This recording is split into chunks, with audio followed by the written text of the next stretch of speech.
마지막 시간 하도록 하겠습니다. 60페이지 보시게 되면 행위 제한 보시는데 1. 건축 제한입니다. 61페이지 보시게 되면 제1종 전용 주거지역 안에 건축할 수 있는 건축물 찾으셨죠? 이런 게 81페이지까지 쭉 나오게 됩니다. 그래서 간혹 혼자 독학하시는 분이 계시다고 하면 이게 꼭 시험에 나온다는 것을 알고 이거 외우다가 지치셔가지고 포기하는 경우가 그렇게 많으십니다. 얘는 6가지 정도만 살펴주시는데 우리 81페이지에는 4가지 형태를 각각 두게 됩니다. 찾았습니까? 아파트 건축할 수 있는 용도지역, 그리고 건축할 수 없는 용도지역, 단독택 건축할 수 없는 용도지역, 위락시설 설치할 수 있는 용도지역 찾으셨습니까? 얘를 보시는 게 일입니다. 잠깐 다시 한번 봐주실게.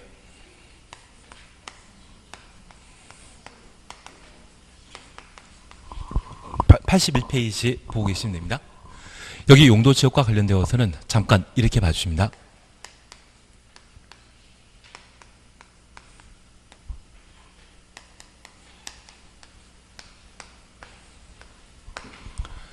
내가 세종시장으로서 도시군 관리계획 결정권자라고 하면 우리 세종시 토지 현 상태를 보고 용도지역을 지정, 변경할 수 있습니다. 이렇게 용도지역을 지정, 변경하게 되었을 때 그 대상에 대해서는 법령에서 결정한 것들을 지정하는 것이지 조례에서 정하는 용도지역은 있다 없다? 없습니다. 내가 다방에 방문하게 되면 메뉴판에 적혀져 있는 것만 시켜야 되지 엉뚱한 것 주문할 수 없죠. 그러면 이 법률로 용도지역을 구분하게 되면 도시지역과 관리지역, 농림지역, 자연환경보전지역으로 구분하여 지정할 수 있습니다. 여기 농림지역은 농업과 임업을 위한 땅으로서 뭔가 만드는 곳입니다. 그리고 자연환경보전지역은 도로를 쉽게 만들 수 있는 땅이었다고 하면 이미 자연경관은 훼손되어 있는 상태일 겁니다. 절대 개발하지 못한다. 그런 개념에서 보전 용도가 되게 됩니다. 그런데 이 관리지역은 도시지역에도 농림지역에도 자연환경보전지역에도 속하지 못하는 땅이 관리지역으로 지정할 수 있는데 이 관리지역의 경우에는 우리 도시지역 외곽에 면사무소 소재지가 존재하는 경우가 있습니다. 그랬으면 그 지역이라면 면사무소와 우체국 정도가 만들어져 있는데 도시지역처럼 많은 사람들은 살고 있지 않지만 그래도 도시지역과 비슷하게 개발되어 있는 곳을 계획관리지역이라 표현하게 됩니다. 이 계획관리지역은 도시지역은 아니지만 도시지역에 준해 관리할 필요가 있는 용도지역을 계획관리지역이라 표현하게 됩니다. 그리고 농림지역은 농업생산이 높은 곳으로서 관계 수리설이 잘 정비되어 있는 곳을 말하는데 가끔 천수답이라고 하는 농경지도 있습니다. 농업 생산량이 많다, 작다. 천수답인데요. 천수답. 하늘에 비 떨어지는 것만 기다리는 농경지. 그러한 곳이라고 하면 농업 생산량이 좀 부족합니다. 농림지역으로 지정하기 곤란하기 때문에 농림지역과 유사하게 관리할 필요가 있다 해서 농림지역의 목적은 무엇이었습니까? 생산이 목적이기 때문에 생산관리지역으로 지정할 수 있습니다. 그리고 자연경관이 소려한 곳이라고 하면 자연환경보전지역으로 지정할 수 있는데 금강 주변이라면 당연히 자연환경보전지역이지만 금강이 흐르는 하천이 있다고 하면 금강처럼 절대적으로 보존할 필요가 없는 곳이 있을 때 그러한 곳을 관리지역으로 지정할 수 있습니다.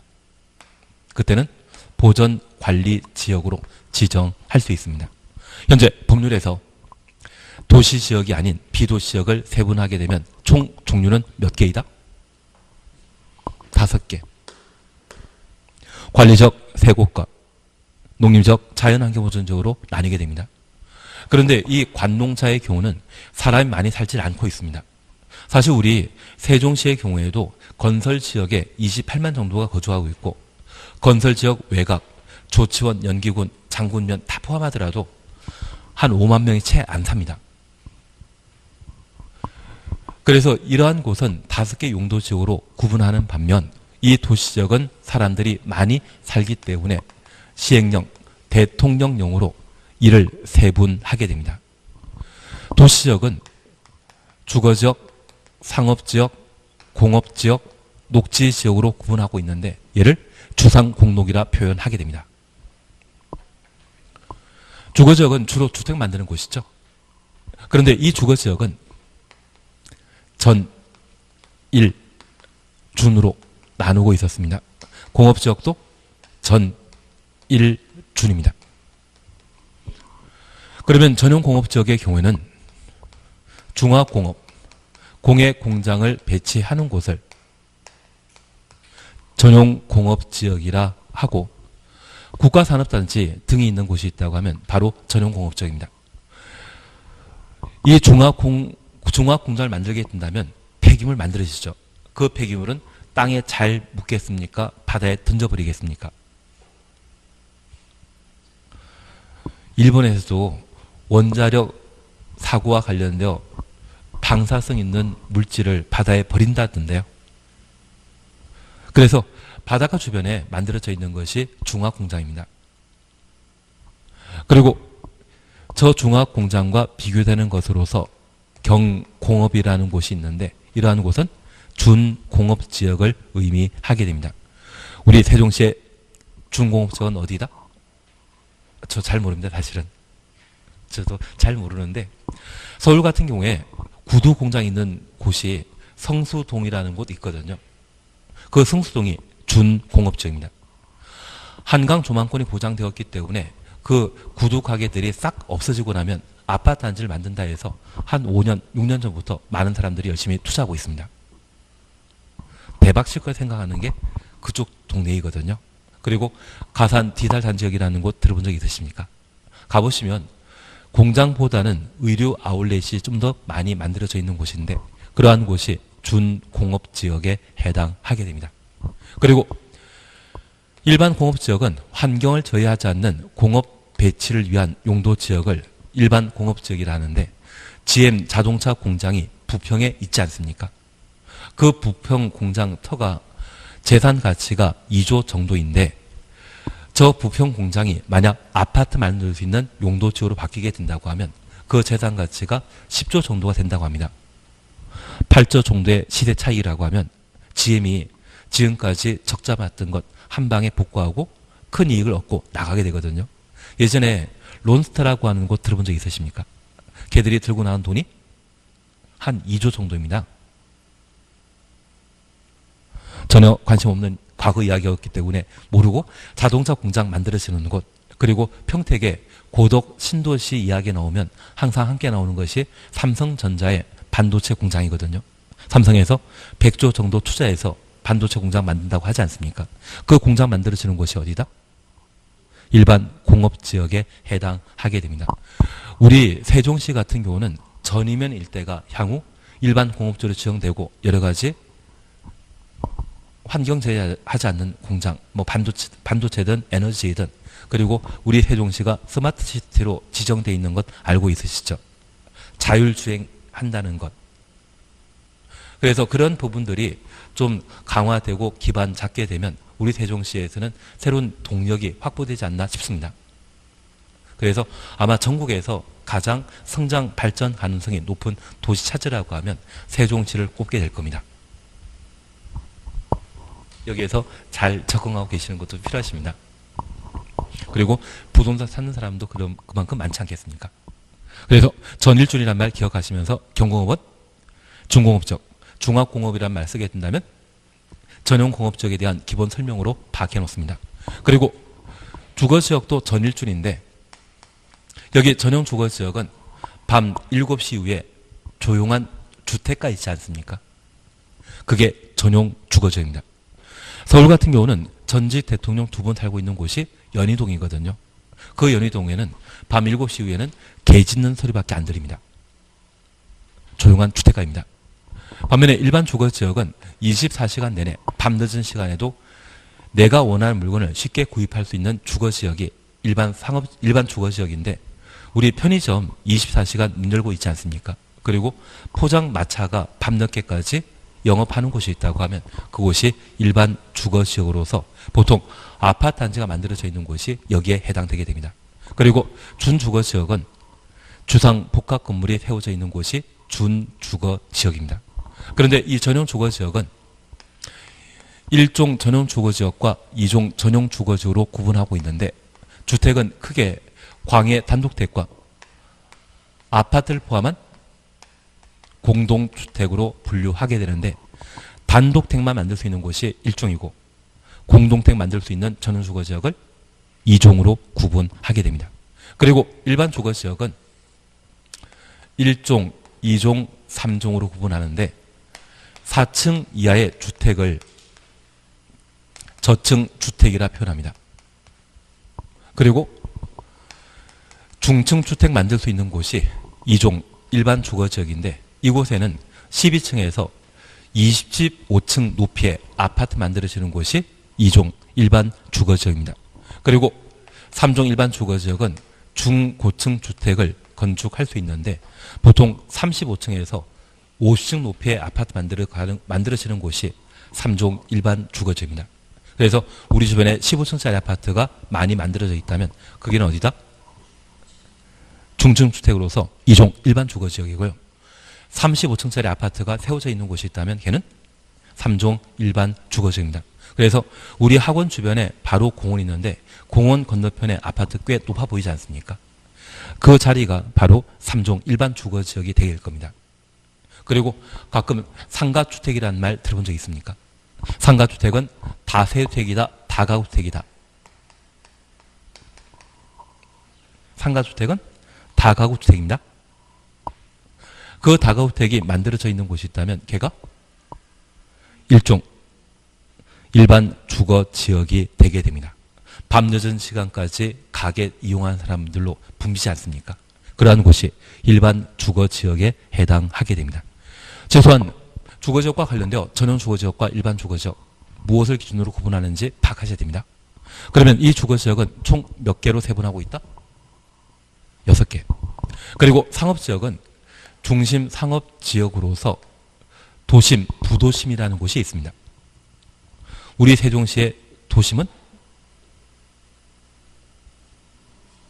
2- 저도 여기는 동네가 참 이름을 잘 지어놔가지고 제가 쉽게 적을 못하겠더라고요. 그 2-2가 중심 상업지역에 해당되게 되고, 그 중심 상업지역 외곽에 일반적인 상업기능 제공하는 곳이 일반 상업지역, 그리고 유통 상업지역은 우리 세종시에 터미널 있지 않습니까? 그 터미널 있는 곳이 유통 상업지역입니다. 농수산물 시장도 있지 않습니까? 아직 없습니까?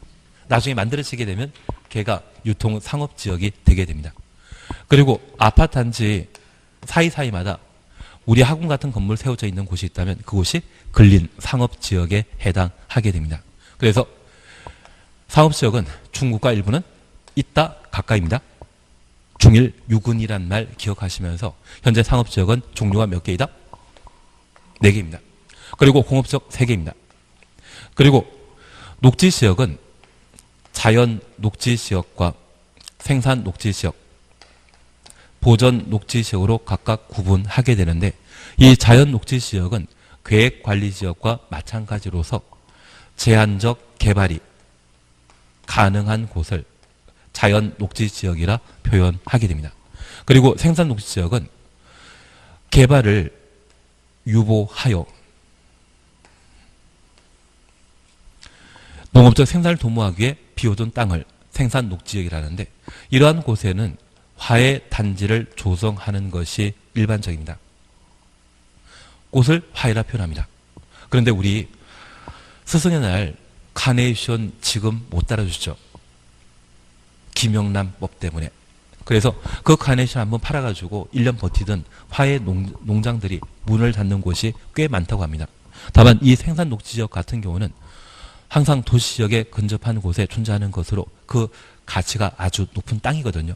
나중에 업을 하시면서 저 생산 녹지 지역이 경매 등의 물건으로 나온다고 하면 잡아놓는 것도 참 좋은 방법이 아닌가 싶습니다.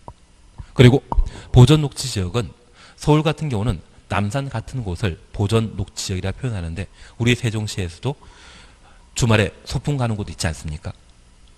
주말에 소풍 가는 곳, 산 없기 때문에 그냥 넘어가도록 하겠습니다. 그냥 서울 이야기 드리는 걸로 대신하겠습니다.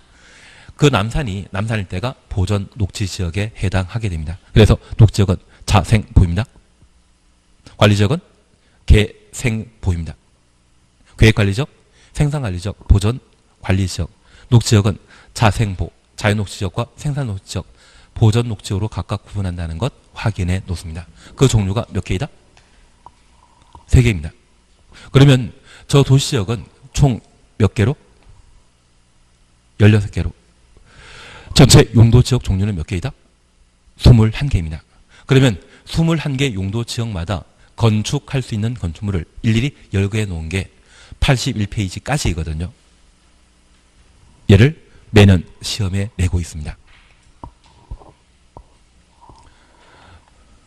근데 우리 6개만 정확하게 정리해 놓고 이해를 해 놓으시게 되면 이게 출제되었을 때 절대 틀리지 않습니다.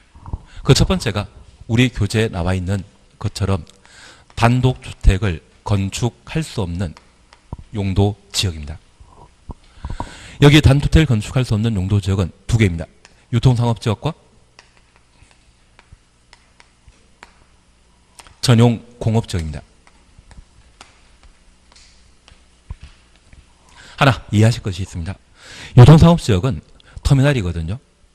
24시간 내내 대형 차량이 드나들게 된다면 시끄럽다, 조용한 동네이다. 시끄럽습니다. 잠자기 곤란하거든요. 그리고 전용 공업지역의 경우는 공해 공장이 배치되어 있는데 우리 24시간 내내 방독면 쓰고 생활하기 곤란하지 않습니까? 오늘 미세먼지가 심하다던데요. 그래서 이 2곳이라고 하면 주택을, 단독주택을 건축할 수 없습니다. 그런데 이런 주택 중에 개발의 상징이라면, 편리함의 상징이라면 무엇이다? 아파트입니다. 그런데 저 아파트는 21개 용도 지역 중에 건축할 수 없는 곳을 기억하는 게 마음 편합니다. 그리고 나머지는 아파트 건축할 수 있는 용도 지역으로 기억해 놓습니다. 그러면 단독택과 아파트 비교할 때 단독택은 크다, 작다? 작습니다. 작은 주택도 건축할 수 없는 유통상업지역과 전용공업지역의 경우는 규모 큰 아파트는 건축한다, 못한다? 못하는 겁니다. 그리고 2번째입니다. 지금 이걸 들으면서 이해하시려고 해주셔야 됩니다. 미리 알려드리는데 아파트는 29회 때 시험에 나왔습니다. 올해 시험에 나온다, 안 나온다? 안 나온다에 그려주셔야 됩니다. 역시 우리는 촉이 좋으십니다. 대신 이렇게 정리하고 나니까 외우신 분들은 좀 그렇지만 좀 이해하고 들으신 분은 아파트에 대해 충분히 올해 시험에, 작년 시험에 나왔을 때 다들 맞추시더라고요. 그래서 규모 큰 아파트는 단독택 건축할 수 없는 곳은 당연히 건축할 수 없다는 것 이해해 주셔야 됩니다. 그리고 일반 공업지역에도 아파트를 건축할 수 없습니다.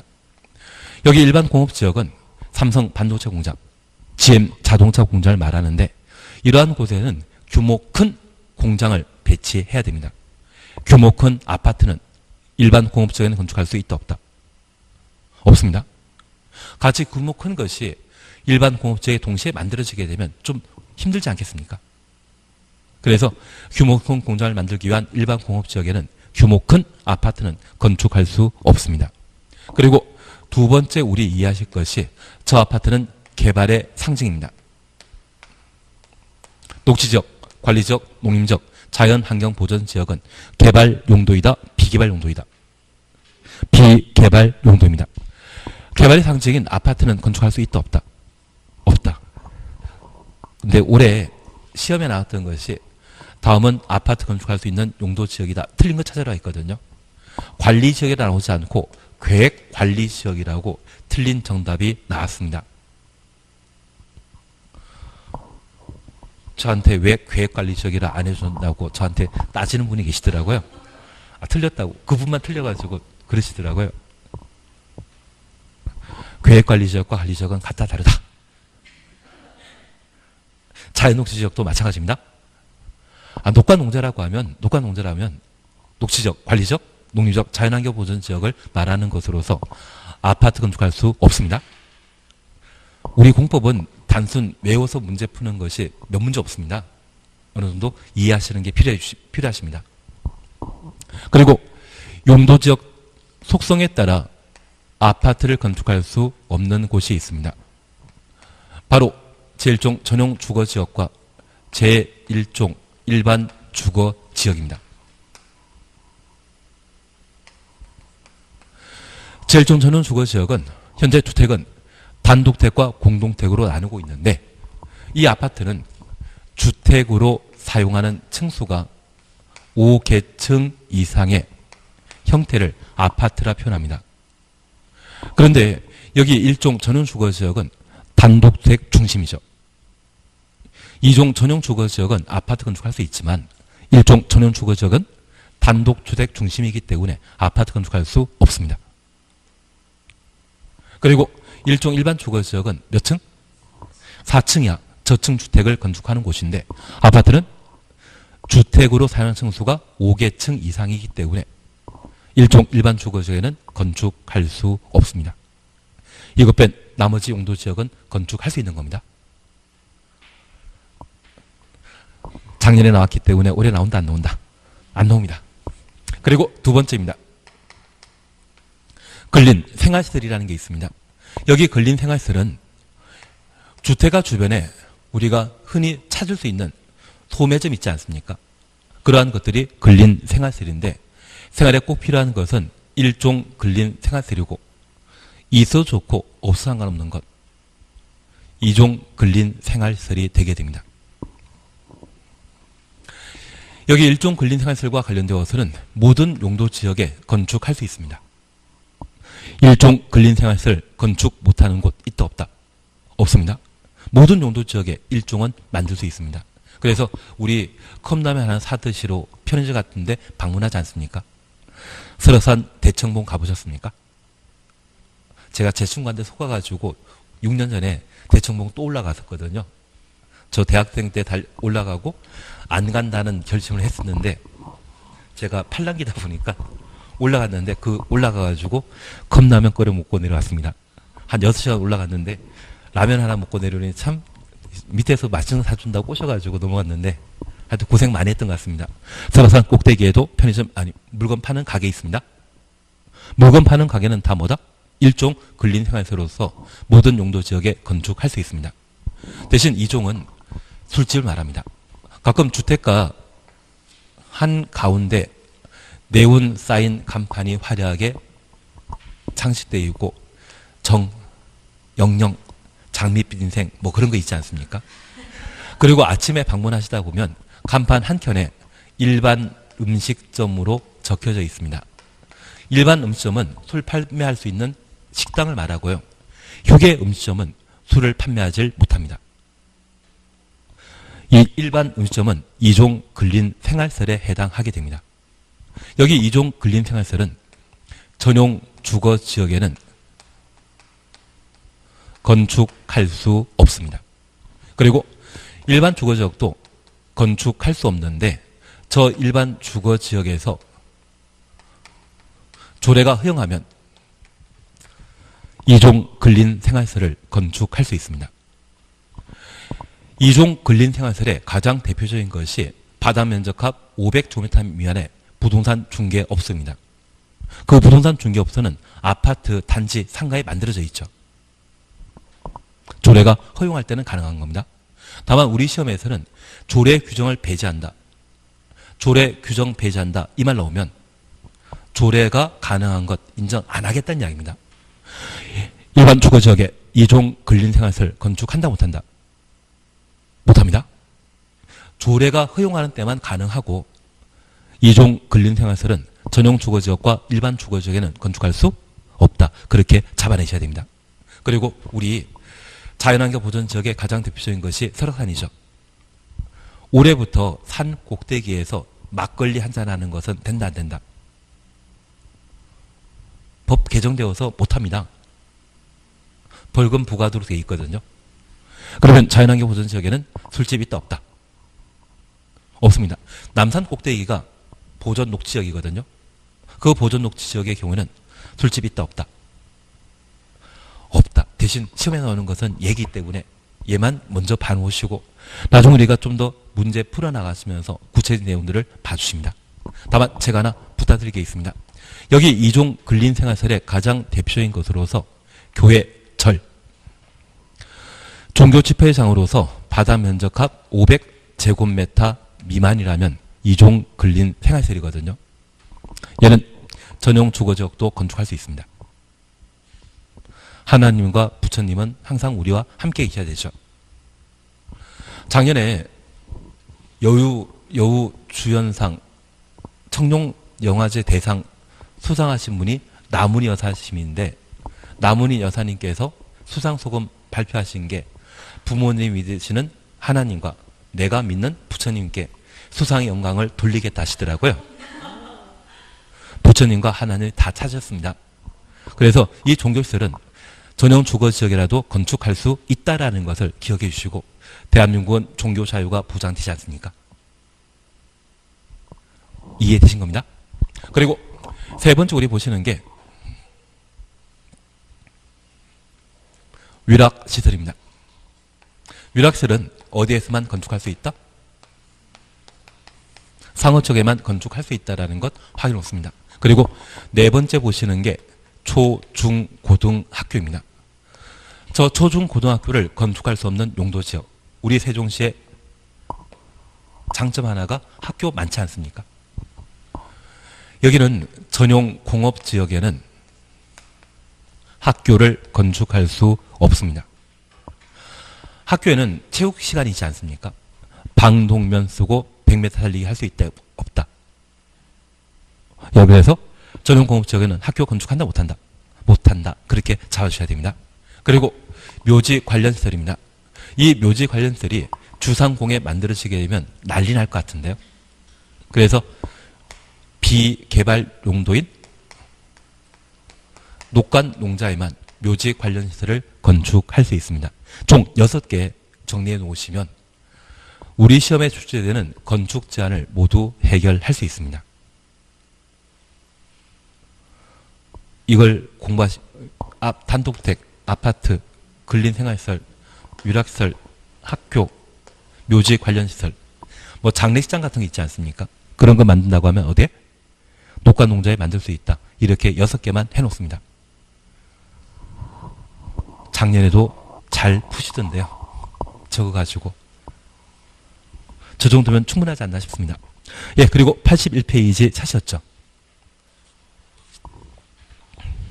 81입니다. 81페이지입니다.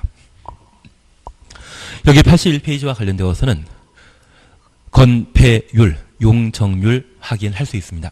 그래서 동그라미 1번 건폐율이란 대지 면적에 대한 건축 면적의 비율을 말한다. 확인되시고 공식 찾으셨죠? 건폐율, 대지 면적, 건축 면적 확인되신 겁니다. 그리고 용적률은 대지 면적에 대한 연면적 비율을 말한다. 연면적 앞에다가 지상층이라고 해놓습니다. 공식 확인되시겠습니까? 그리고 한 장 넘기십니다.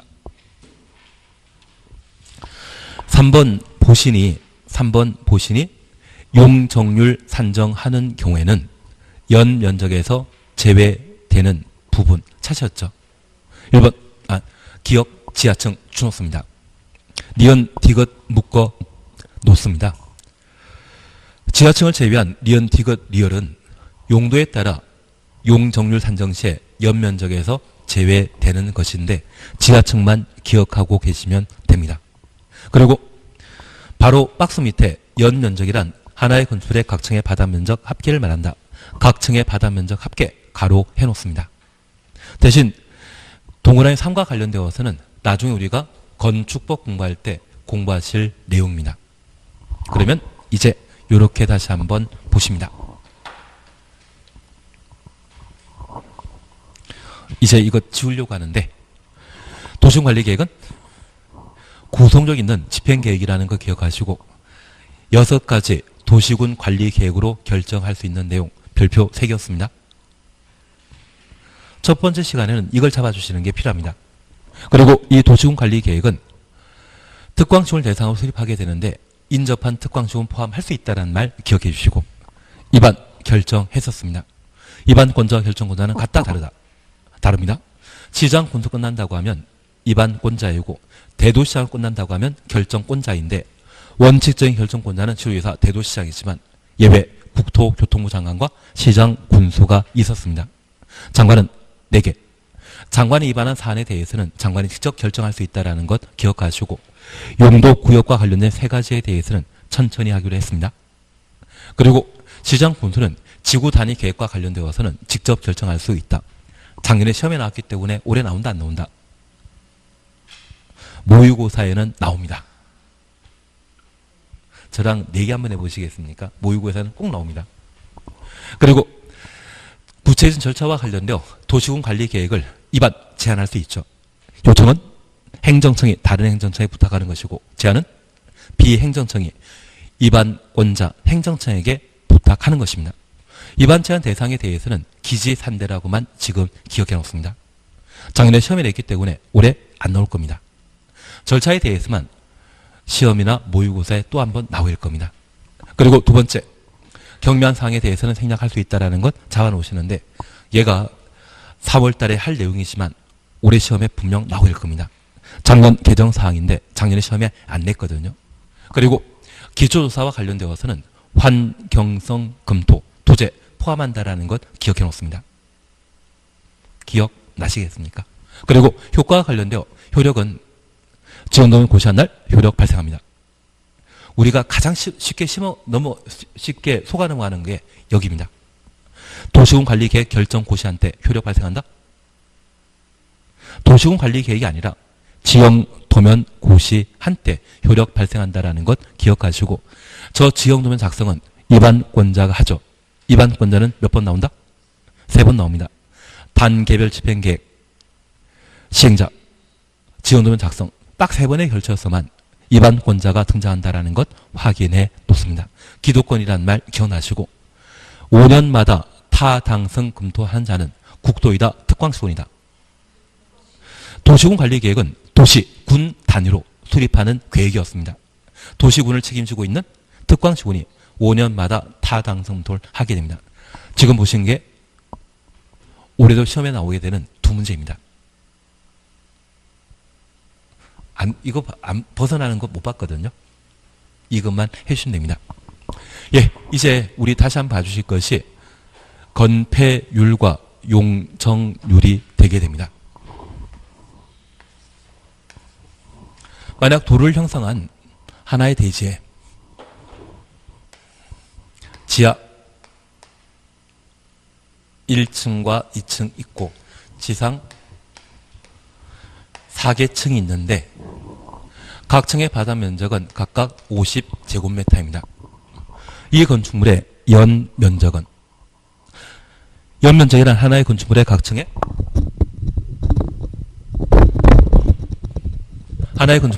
바닥 면적 합계를 말합니다. 각 층이란 말은 하나하나를 말하거든요. 지하 2개 층과 지상 4개 층 각 층의 바닥 면적 전부 더한 것 300제곱미터입니다. 300입니다. 그건 용적률 계산할 때 그냥 연면적은 하나의 건물의 각 층의 바닥 면적 합계로서 지하층까지 모두 포함시킵니다. 그런데 이 대지 면적이 100인데 만약 용적률 계산할 때 대지 면적 100 제시했고 이제 지상층의 연면적만 구하면 용적률 계산할 수 있죠. 지하층은 포함한다? 배제한다? 배제하기 때문에 지상층의 연면적 합은 200제곱미터이고 이때 용적률은 200%입니다. 그래서 이 용적률이나 건폐율 계산에 있어서는 미지수가 3개 나오는데 어떻게든 2개는 꼭 주게 됩니다. 하나 구하는 것이 우리 시험 해결하는 방법이거든요. 만약 대지 면적이 1000인데 이곳에 적용되는 용적률이 700%라고 하면 이 대지 안에 건축할 수 있는 최대 연면적은 7배, 700 되는 것이죠. 그래서 대지 면적과 연면적 주면서 용적률 구하게 하거나 용적률과 대지 면적 제시하면서 최대 건축할 수 있는 연면적 얼마인지 그거 구하는 것이 우리 시험 형태입니다. 건폐율이건 용적률이건 세 개 미지수 중에 2개가 제시되기 때문에 그거 찾아주시는 게 필요합니다. 특별히 건폐율은 연면적과 관계되어 있습니까? 건축 면적과 관계되어 있습니까? 건폐율은 기호로 시작하기 때문에 기호로 시작하는 건축 면적과 관계된 사항이고 용적률은 이용으로 시작하기 때문에 연면적과 관계된 사항으로 그렇게라도 이해해 주십시오. 그러면 우리 다시 한번 봐주시는데 여기 용적률이 적용되게 되면 용적률이 낮은 곳이 있고 높은 곳이 있을 겁니다. 같은 바닥 면적을 형성하게 되면 용적률 높은 곳이 좀 더 고층 건물 만들어지죠. 저 용적률은 높이도 규제하는 것이죠. 용적률 낮으면 저층 건물이, 높은 용적률이 적용되게 되면 고층 건물이 만들어지지 않겠습니까? 이해되시겠습니까?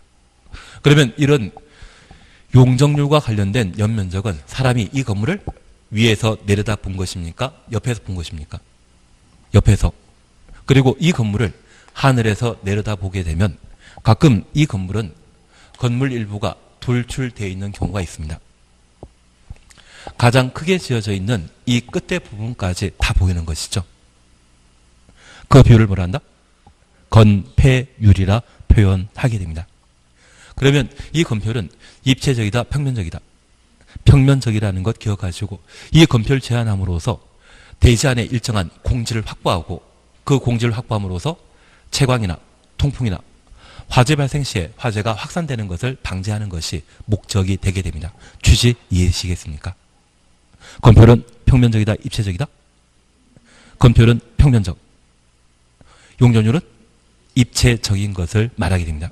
이러한 건폐율 용적률을 우리 국토계획법 시행령에서는 그 상한선을 제한하고 있거든요. 그걸 공부하시는 게 필요합니다. 그래서 82페이지 표 하나 보이지 않으십니까? 그러면 첫 번째 우리 봐줄 것이 있습니다. 건폐율과 관련되어 전용 주거지역은 1종, 2종 가리지 않고 50, 50입니다. 그리고 일반 주거지역은 1종, 2종은 60인데 3종은 50%입니다. 3종 일반 주거지역 50 동그라미 놓습니다. 그리고 준주거지역은 70%이고 상업지역은 9887입니다. 중심상업지역은 90, 일반 상업지역은 80, 유통상업지역은 80, 근린상업지역은 70, 전용공업지역, 일반 공업지역, 중공업지역은 70%입니다. 그리고 녹지지역은 개발용도이다, 비개발용도이다. 비개발. 자생보로 기억하시는데 죄다 20입니다. 그리고 농림지역 자연환경보전지역은 개발용도이다, 비개발용도이다. 비개발용도입니다. 20%입니다. 계획관리지역만 40%이고 보전관리지역과 생산관리지역은 각각 20. 그러면 얘를 잠깐 확인해 놓습니다. 우리 행위제한은 총 몇 개입니까? 건축제한, 건폐율 제한, 용적률 제한 세 가지입니다. 행위제한이 세 개로 구성되어 있다는 것을 잡아내시는 게 지금 필요한 겁니다. 지금 이 숫자는 시험 볼 때는 다 알고 계십니다. 너무 쉽기 때문에 시험 볼 때는 이걸 다 알고 계십니다. 그러면 잠깐 이렇게만 봐놓습니다. 현재 건폐율과 관련되어 주거지역은 5, 6, 7입니다.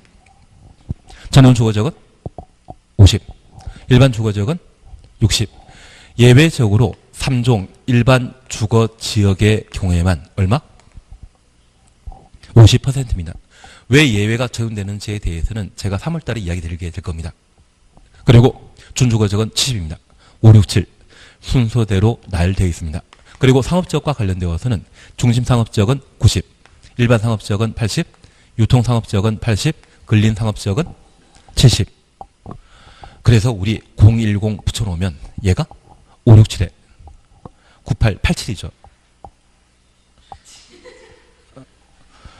정 안되면 수험표 뒷면에 아니면 책상 위에 적어놓으시면 모든 문제가 해결되십니다. 그리고 공업지역에 대해서는 일단 제키십니다. 그리고 녹간 농자의 경우에는 개발 용도이다, 비개발 용도이다. 비개발 용도입니다. 죄다 20%가 원칙인데 딱 하나 예외 있습니다. 계획관리지역만 40. 그래서 검토율이 시험에 나오게 된다고 하면 아주 고마울 뿐입니다. 표정은 저 혼자만 고마워하는 것 같습니다. 그래서 지금 주거지역과 상업지역 567에 9887. 그게 검토율 주거지역 상업지역의 기본 내용이 되게 됩니다. 비개발지역의 경우는 20%이고 계획관리지역 하나만 40%라는 것 확인해 놓습니다. 그리고 용적률입니다. 여기 용적률과 관련되어 하한선에 대해서는 시험에 나온 적 없습니다. 그래서 우리 시험 1회가 85년도에 치러졌는데 2018년도까지 한 번도 나온 적이 없는 게 하한선입니다. 가끔 모의고사나 장판지 문제에는 그걸 내는데 내신 분이 이상한 성격이십니다. 지금까지 안 나왔다면 앞으로도 안 나온다 그 생각해 주셔야 됩니다. 그래서 상한선에 대해서만 우리가 함께 보시는데 저 상한선과 관련되어 제일종 전용 주거지역은 최대 용적률이 100입니다. 100 동그라미 놓습니다. 그리고 50씩 높아지는 것 보이십니까? 50씩 조정되는 것. 3종 일반 주거지역은 300 동그라미 놓습니다. 그리고 준주거지역은 500입니다. 그래서 주거지역의 용적률은 1, 3, 5인데 우리 일종 전용 주거지역이 제일 먼저 시작하죠. 일종 전용 주거지역이기 때문에 얼마? 100. 그리고 3종이란 말은 딱 한 번만 나오죠. 3종 일반 주거지역. 3종 일반 주거지역의 경우는 얼마? 300. 만약 4종 일반 주거지역이 있었다면 그 4종 일반 주거지역은 400이었을 겁니다. 저 혼자만 신나하고 있는 중인가 봅니다. 3종 일반 주거지역은 얼마이다? 300이다.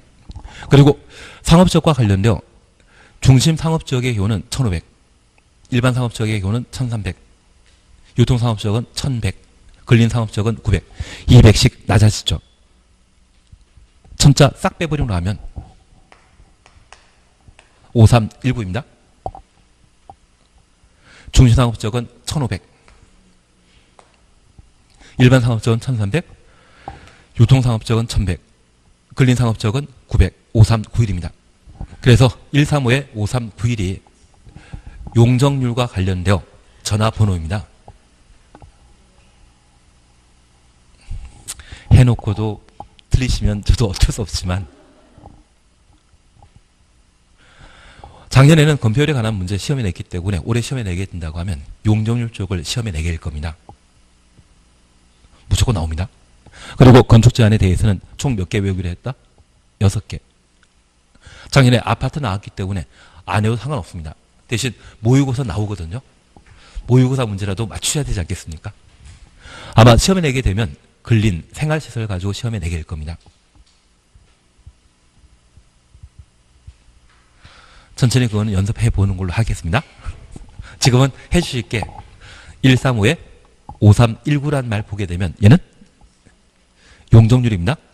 그리고 공업지역에 대해서는 일단 넘어갑니다. 전용공업지역은 300, 일반 공업지역은 350, 중공업지역은 400%인데 일단 넘어가십니다. 그리고 녹간농자와 관련되어 기본 용적률은 80%인데 세 곳이 예외입니다. 우리 녹지지역은 자생보로 공부하셨는데 개발이란 말이 들어간 게 두 군데입니다. 자연녹지지역은 제한적 개발 가능하고 생산녹지지역은 농업적 생산을 위해 개발을 유보하는 곳. 그래서 자연녹지지역과 생산녹지지역의 경우에는 그 용적률을 얼마? 100. 그리고 계획관리지역의 경우에는 용적률 얼마? 100. 그래서 녹간농자와 관련되어 예외적으로 용적률 100 나오는 것은 몇 번? 3번 있습니다. 그냥 동그라미만 해놓습니다. 그래서 녹지지역과 관련되어 보존녹지지역은 80인데 생산녹지와 자연녹지지역은 100 동그라미 놓습니다. 100 동그라미 놓습니다. 그리고 관리지역과 관련되어 계획관리지역 찾으셨죠. 적용을 해놓습니다. 녹간농자는 기본 용적률은 몇 %이다? 80%인데 자연녹지지역과 생산녹지지역, 계획관리지역만 용적률 100. 그러시면 되는데요. 하단부 완화 등에 대해서는 신경 쓰지 않습니다. 하단부 이야기는 한 20년 만에 한 번씩 시험에 나옵니다. 신경 쓰는 거 아닙니다. 그리고 어디까지 넘어가시는가 하면 91페이지 용도지구 차시였죠. 다음 주에는 용도지구부터 해 나가실 겁니다.